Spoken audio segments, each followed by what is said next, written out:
Hello everyone, this is Faith at Faith and Books. How are you doing? We have a new Pope. I was distracted this past week by the conclave, and then once Leo the 14th was chosen, learning all about him and watching all the commentary and stuff like that. So I'm really pleased we have our first Peruvian Pope. I just thought it was funny that everyone kept pointing out he was American, which of course he is American. He spent, I guess, roughly 1/3 of his life in America, but he became a citizen of Peru, and he was an archbishop in Peru. So I feel like he thought the rest of his life was going to be in Peru. But then he wound up being called to Rome to work in the Vatican, and then look where he is now. He's our new Pope. So I'm excited about him. But that was really distracting. The other thing that was distracting this week, these are excuses for why I didn't do much reading, is it was a beautiful week weather-wise. It was rainy some days, but a lot of days it was just really nice, not too hot, beautiful weather. And so I worked a lot in the garden, and I was just playing outside with my grandchildren a lot too. So all these things served to distract me from reading, and I didn't get very much done. So I kept wanting to read The Two Towers when I was out gardening, like if I was weeding, but I would forget to bring out my headphones. I can't really hear it if I just put it on the phone, and it would be too much trouble to have to go back in the house. So that happened a couple of times where I planned to listen to it and I didn't. So my eyes, I went to the doctor, and it turns out that I do have scar tissue behind the lenses that they put in for my cataract surgery 2 years ago. And he said that, they rate them from 1 to 4, 4 being the worst scar tissue issues. And my right eye is 2 and my left eye is 3. So he said, you definitely have impaired vision. So I really do. So I cannot read regular books. And so I'm relying on audio, which is not my choice, my preference. And I'm relying on my Kindle, which I always do some reading on my Kindle, but that's usually I read in real life books. So I just can't do that this month. And what is today's date? Is today the 9th or the 10th? Anyway, we're still pretty early in May. And I'm just not going to get a whole lot of reading done, I don't think. So I was thinking, what am I going to talk about? Should I just ignore my BookTube channel, or what should I do? Now, I think I am this far. So I've read this much in The Two Towers. So I think this will be done, if I can focus and remember to listen to it. This will be done within a week, I think. So that'll be good. That'll be something to talk about. But other things, I think I have something on my glasses. But the other things, like The Life of Samuel Johnson, which I'm reading on my Kindle, but I'm only on page 42 in the physical book. So I'm only up to here. So I'm just reading about his childhood. He just had to leave Oxford, unfortunately, because his father became insolvent. And then his father dies soon after. And so he's really poor, and he's got to figure out how to make a living. And he was kind of he was brilliant, but he was kind of a troublemaker at Oxford. I think he was kind of full of himself. But anyway, it was interesting. And then, of course, I'm still working my way through, and I will be, both these books, The Life of Samuel Johnson and this book, an essay on the development of Christian doctrine. I'm reading them all the way through June, so, I'm not going to be able to, do a review on them or something like that. But my Kindle says I'm 20% through this one. So this has been my steadiest. I've really been working away at that.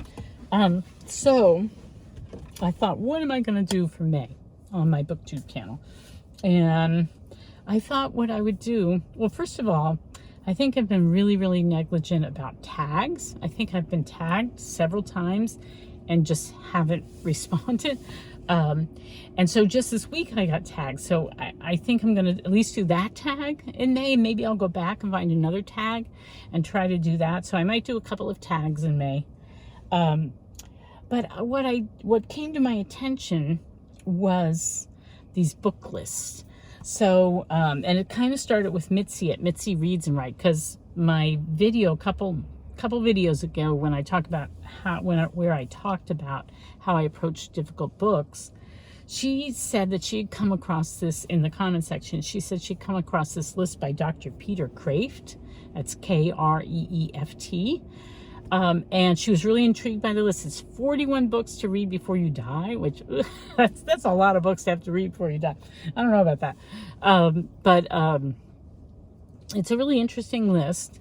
And now Dr. Peter Kreeft, I've actually met him a long time ago. And I've read some of his books. I'm a fan. But he was a Calvinist in his youth, and then he converted to Catholicism. And I believe he's a philosophy professor at Boston College. Maybe theology too, but I think it's philosophy. And he's a prolific author. He's written lots and lots of books, and I think now he's associated with Word on Fire. And yeah, so he's a great guy, and it's a great list. Now, Mitzi, I think, is evangelical Christian, but she was just intrigued by this list. But that made me think about this other list, which is what I'm going to talk about in this video. Because my son, the one I read the Aeneid with, and then we were supposed to read Paradise Lost with, he came across this list of 10 books that influenced C.S. Lewis, that C.S. Lewis said were his favorite books or the most influential. Not talking about scripture, because obviously that's the most, but these are the 10 other books. And my son has been trying to read through them. So I thought I would go through this list first, because it's only 10 books, and then maybe do a couple other videos where I split up the list of 41 books. I just want to go through and see what I've read, what I know about books that I haven't read, and what I'm really inspired to try to read off these lists.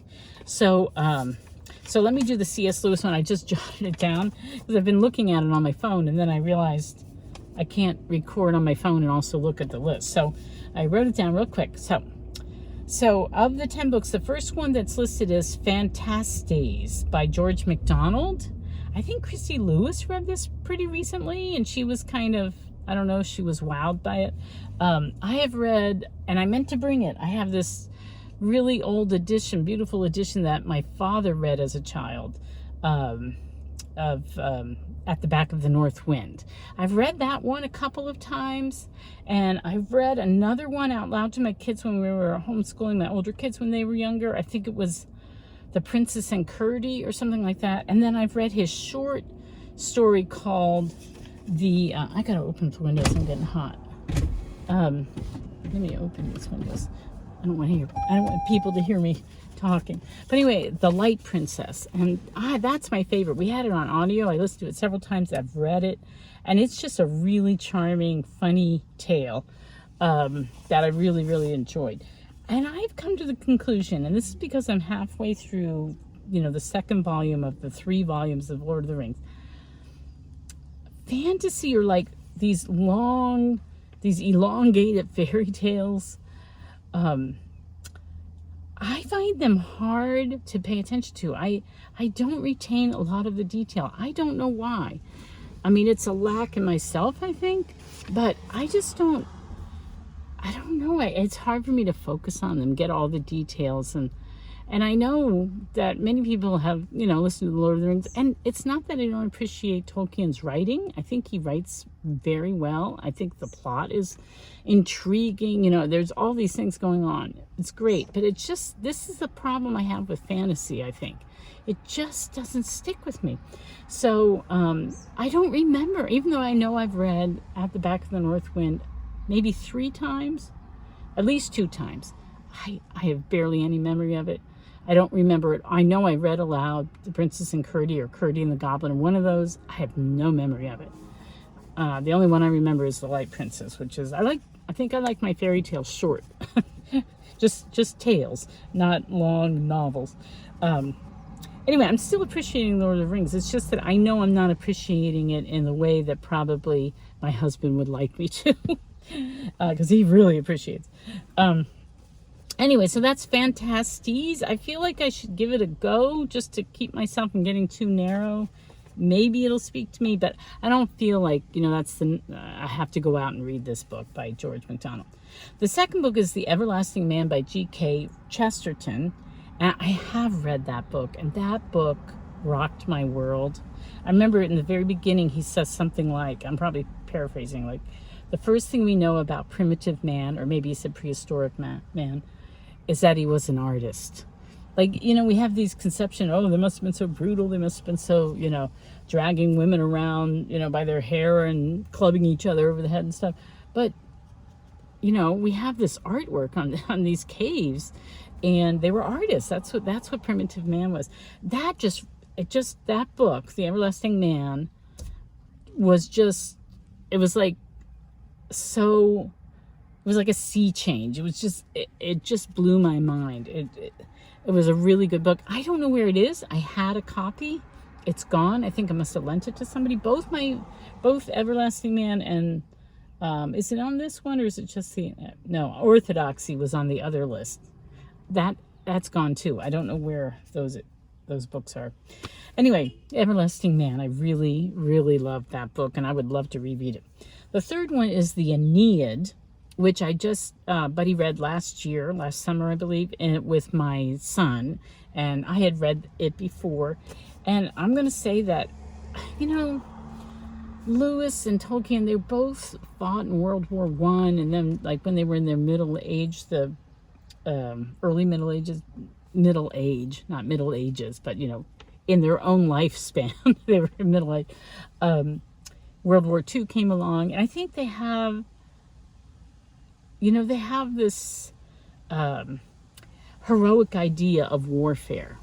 And I think that's what the Aeneid kind of imbued in Lewis, maybe. Well, I know it's a classic, but I can't say that it's my favorite thing I ever read. Hector is my favorite person in the Aeneid. But yeah, it didn't have that impact on me that it had on C.S. Lewis, of course. Okay, the next book, so let's see, we've done Phantastes by George MacDonald, The Everlasting Man by G.K. Chesterton, The Aeneid by Virgil, and then, oh, wait a second. Oh no, I was mixing up the Aeneid with the Iliad. What am I saying? Oh my goodness, I really confused the two. That's crazy. How long have I been talking? Too long. That's crazy. I totally was talking about the Iliad, not the Aeneid. Okay, I really like the Aeneid. I really like the Aeneid more than the Iliad. So I take everything I said back. I really enjoyed the Aeneid. That's crazy. I'm tired. I'm really tired, so I'm having mental blips. Okay, the next one is For the Temple by George Herbert. I do not know this. I know George Herbert was a poet, and I think he was an Anglican poet.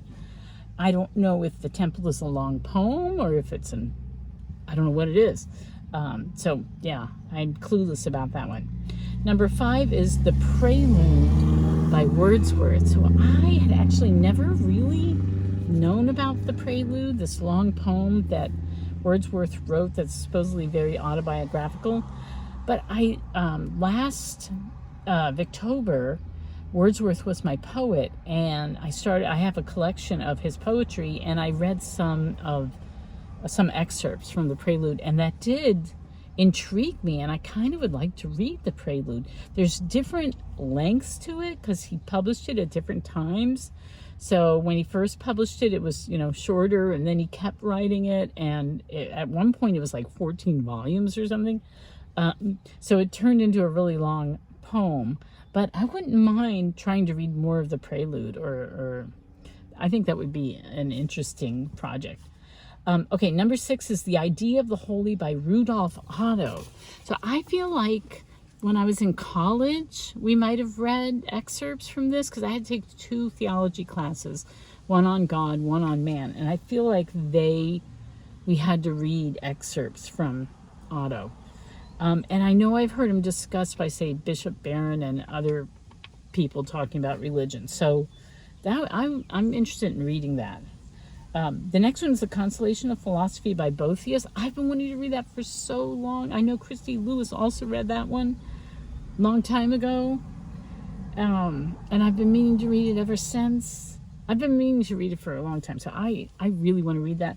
And I'm thinking maybe next year for the Theology Book Club that maybe we can put that, maybe that could be one of the books we read for one of the quarters, because I'm very interested in reading that one. And then number 8 is The Life of Samuel Johnson, which I am rereading right now. I listened to it on audio, and now I'm rereading it. And this one is interesting because my son tells me that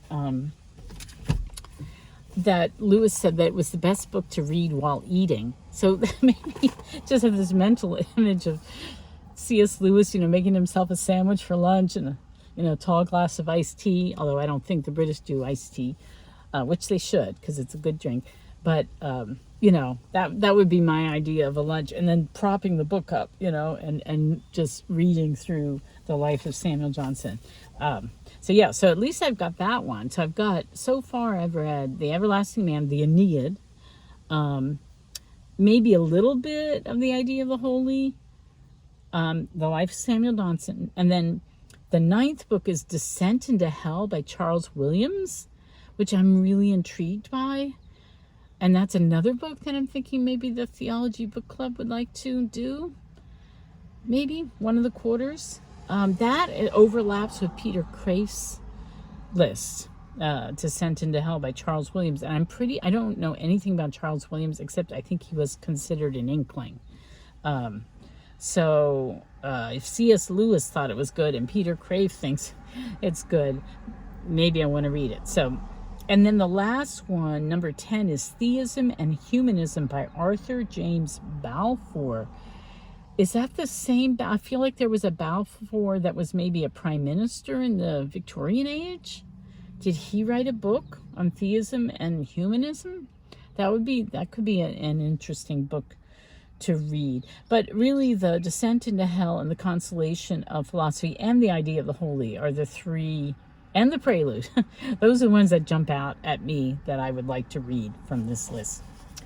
Okay, and did I say that I was, this morning I was watching a recording of a live stream that Mark at Book Time with Elvis and Sean Standfast and Randy, and I'm not very familiar with Randy. They were doing this live stream, I guess, yesterday, and I didn't get it yesterday, but this morning I was looking at it, didn't watch the whole thing, but Randy was saying that he had just finished reading a book called The Reading Life by C.S. Lewis, and it's actually a compilation of comments and things he's written about reading, about the reading life. I wonder if that's what my son read, and that's where he got that tidbit about The Life of Samuel Johnson is the best book to read while eating. So I need to ask him about that, but now I'm intrigued about reading that book, The Reading Life by C.S. Lewis. Anyway, it is a Saturday morning. It's a beautiful day, and I have to go grocery shopping. So I'm going to end this already too long. See, I can't even see how long it is. That's how bad my eyes are. I mean, I can drive, but honestly, barely. I can't wait. And so, did I say when I'm having my operations, they're going to do the left eye first because it's the worst on June 10th. That was the earliest I could get. So it's a month from now. And then the other one on June 24th. He waits 2 weeks. And I have to take Valium. So apparently you can drive yourself and they'll do it and you can drive home. But because I have a very strong blink and I pull back when people approach my eyes, he said I have to take Valium beforehand. So someone has to drive me and I'm going to be very, very relaxed during the surgery. But I can't wait because I would really like to be able to read real books again. So, all right. Well, I will talk to you later. Take care. Happy reading. I made a video yesterday morning, never put it up. And then I remembered this morning that I was going to put a link to the Theology Book Club. So, the Faith and Books Theology Book Club. I forget what I called it. Anyway, so I will put that in the first comment below because that just makes it easier to delete. Somebody was asking about the Theology Book Club, and I'm doing this in response to them because the link, what's the word? It stops being effective after a couple of weeks. So that's what I'm going to do. Okay, bye. Take care.